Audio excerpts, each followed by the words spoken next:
Muito bem, então vamos para a nossa terceira aula sobre a independência dos Estados Unidos. Bem, nós ainda estamos num período que antecedeu a guerra de independência dos Estados Unidos, das colônias dos Estados Unidos. Na aula passada, nós vimos que depois da Guerra dos Sete Anos, a Inglaterra entra em crise e agora ela vai começar a aumentar a fiscalização, o rigor sobre as colônias inglesas.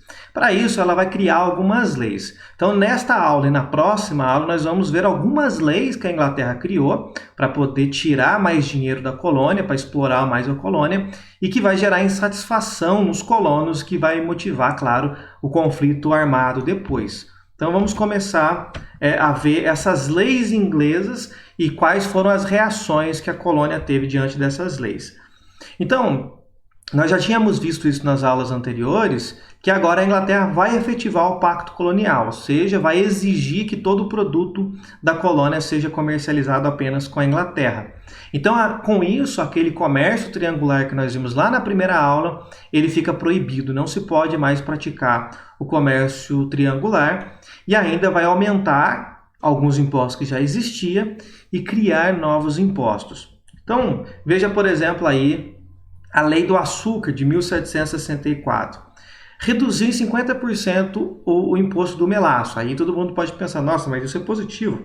Reduziu o imposto do melaço, isso aí é algo positivo. Mas na mesma lei, aumentou a taxa sobre outros produtos que eram básicos, como, por exemplo, o açúcar, o café, a seda, o vinho, alguns artigos de luxo e assim por diante. Então, reduziu de um, mas aumentou de outros, vários que eram de necessidade.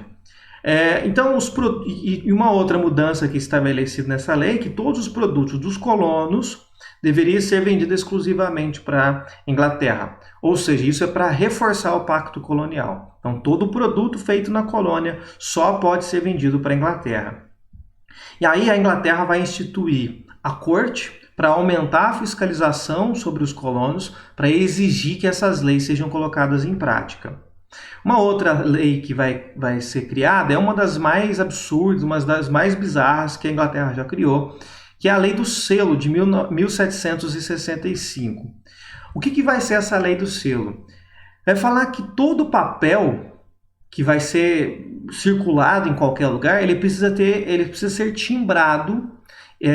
Todo documento público ele precisa ser timbrado, ou seja, ele precisa ter um selo da coroa portuguesa, tá certo? E aí, todos os jornais, todos os cartazes, até mesmo cartas de baralho precisava ter um selo da coroa portuguesa. E é claro que para você ter este selo, para você ter esse timbre no papel, você tinha que pagar. Então você precisava ir num órgão da coroa inglesa para que eles colocassem esse selo, colocassem esse timbre nos jornais, nos cartazes e até mesmo em cartas de baralho, para que ele pudesse ser circulado. Então, por exemplo, se alguém tivesse um comércio e quisesse colocar uma placa que fosse na porta do seu comércio, precisava ir lá e colocar o timbre da coroa portuguesa. Evidentemente, gente, que quase tudo que você circula vai precisar então desse selo. E aí é claro que é uma forma da coroa ganhar o dinheiro exigindo esse selo. Os colonos, evidentemente, não vão aceitar esse tipo de coisa e vão declarar que essa lei é ilegal, não faz sentido ter essa lei. E aí vão fazer muitos protestos contra a lei do selo até que ela vai ser revogada, ou seja, ela vai ser eliminada em 1766. Então ela durou muito pouco, porque a população não aceitou esse absurdo que era a lei do selo. E aí, em 1767, nós vamos ter alguns acontecimentos importantes que vai ficar conhecido como Atos de Townshend, que vai ser a taxação de tinta, de chumbo, de vidro, papel e também do chá, que era bastante consumido naquela época.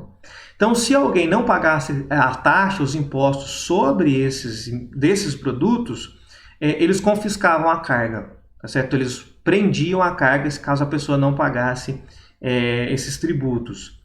E a colônia, para poder controlar melhor a colônia, o pagamento dos governadores locais agora vai ser feito pelo governo britânico.